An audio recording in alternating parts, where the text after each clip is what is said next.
Kumuha naman tayo ng pananaw ng isang eksperto. Makakausap po natin ng live dito sa studio si Attorney Jennifer Arlene Reyes. Siya po ay isang constitutional law, book author at law professor. Magandang gabi, Attorney Reyes, and welcome sa Arangkada Balita. Yes, magandang gabi, Miss Nina. Okay, unahin natin itong sitwasyon ni Senator Bato. Sa tingin niyo po na ngayong nagsalita na ang Korte Suprema na dapat tapos na itong question ng jurisdiction ng ICC arrest warrant sa Pilipinas. So pwede na siyang arestuhin anytime.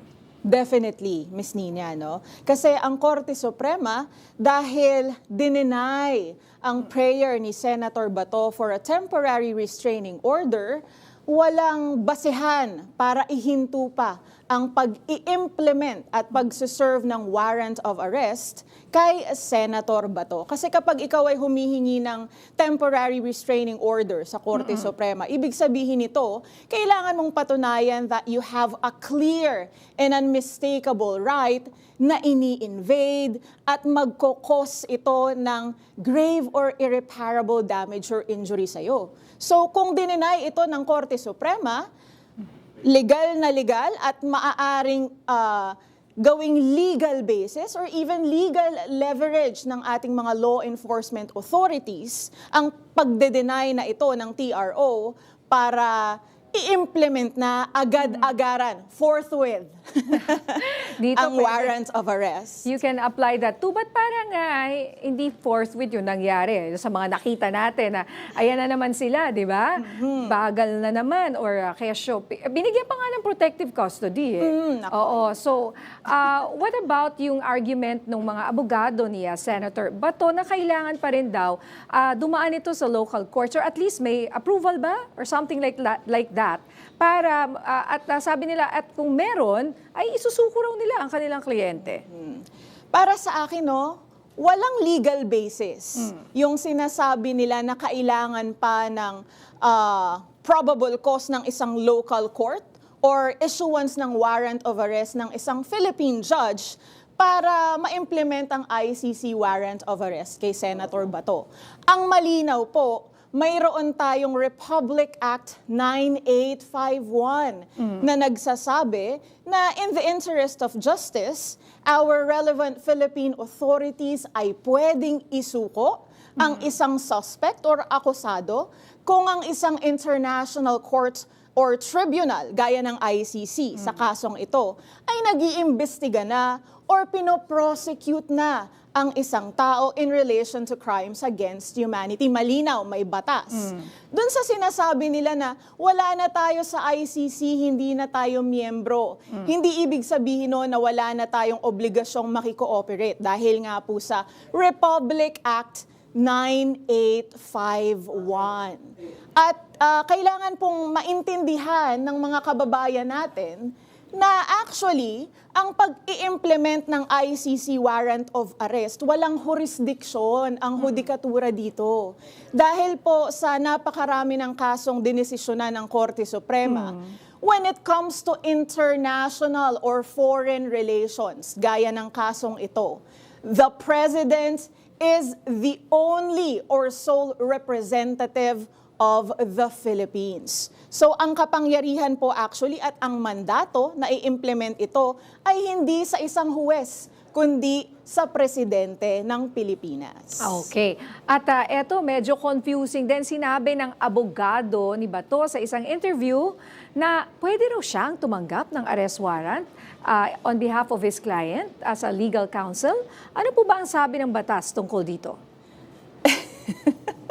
Wala pong batas. Wala kaming alam na batas at wala kaming, kung may masasite sila, 'di ba? By all means, i-cite nila. Pero walang batas at walang Supreme Court decision or wala sa rules of court na ang isang abogado ng akusado ang pwedeng tumanggap ng warrant of arrest at siya ang magsuserve ng warrant na ito sa kanyang kliyente.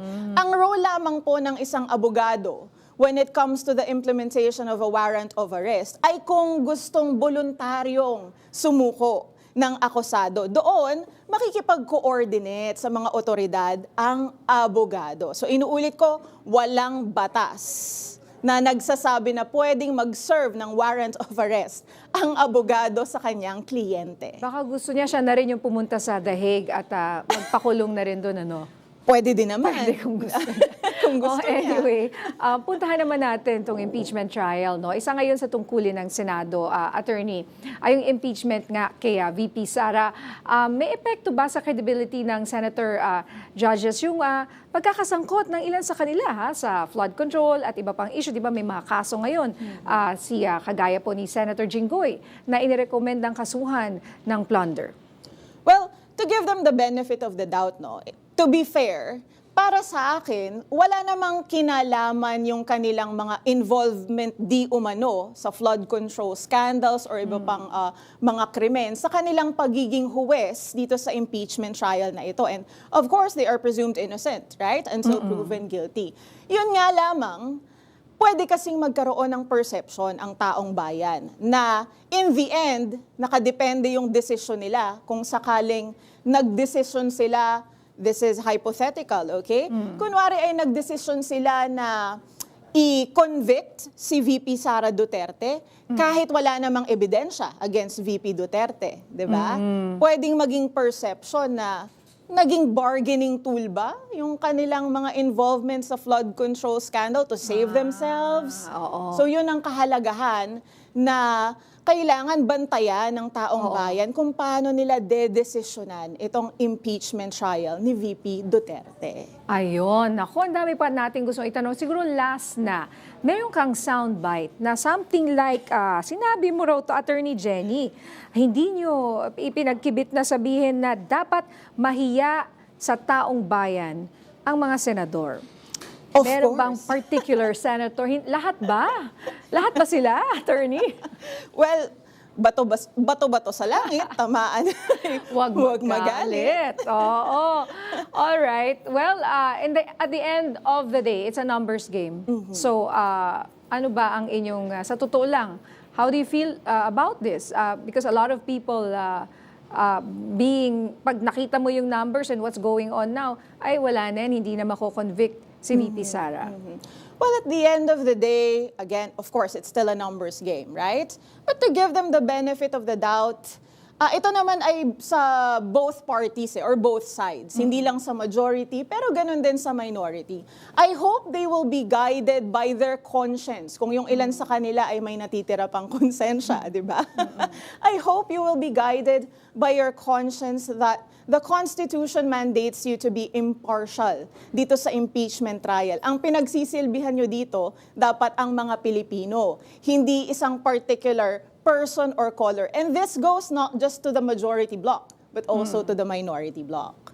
Yes, maraming salamat po sa inyong oras at magandang gabi, Attorney Jennifer Arlene Reyes. Welcome, Ms. Thank you. Nina.